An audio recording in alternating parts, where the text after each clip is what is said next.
It's Terry Stanley. So a funny thing was happening to me. So when I was taking a shower, my spiritual team was coming to me, and as they usually do, anytime I'm around water, whether it be in the shower, on the toilet, doing the dishes, or swimming, I am even more connected, it seems, to my spiritual team and what they have to say.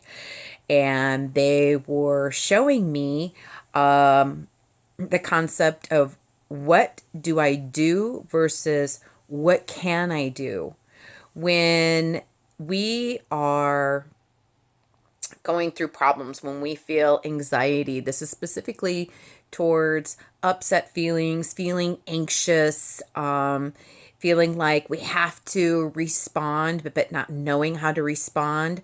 Some of us may have the internal dialogue, and kind of check in and see if this is what you're doing.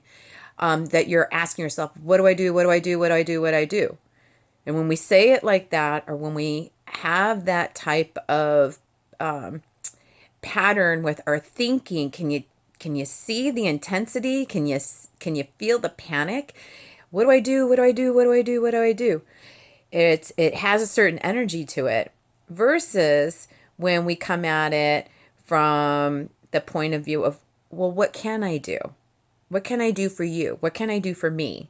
When we, so my guides were showing me the differences, when friends come to us, when our children come to us, and we see them, quote unquote, suffering or hurting or struggling or whatever word you want to use.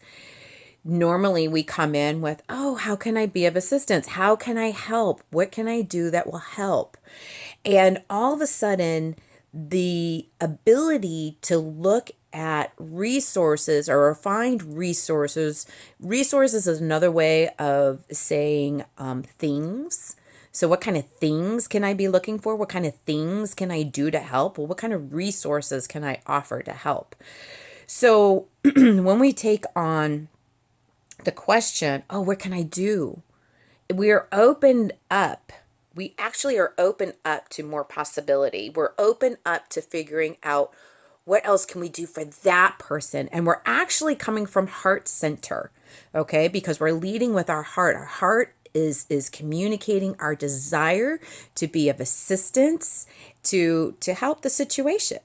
But when we look at what can I do, what can I do, what can I do, or what do I do, what do I do, what I do, that all of a sudden is a mental process. And all of a sudden you could feel the doors kind of close in, the walls close in, and we kind of feel stuck.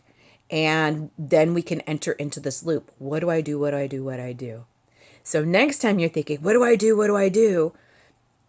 About yourself, rephrase that to, what can I do? And bring your focus from mental to heart. So the easiest way I find to do this is to put somebody else in that position, is to project my need onto somebody else. So like a child or an animal, a beloved. What can I do? And then you put yourself in that situation. So it's kind of like pretending. It's like acting. Okay, some of you actors out there, if you were to act that you were trying to find a solution for somebody else with your problem, your situation, what kind of answers would you come up with? Lots of possibilities. So this is just one way of getting you out of a frame of lack and stuckness into more possibilities. So I wanted to share that with you. I hope it helps. Much love to you all. Mwah. Bye.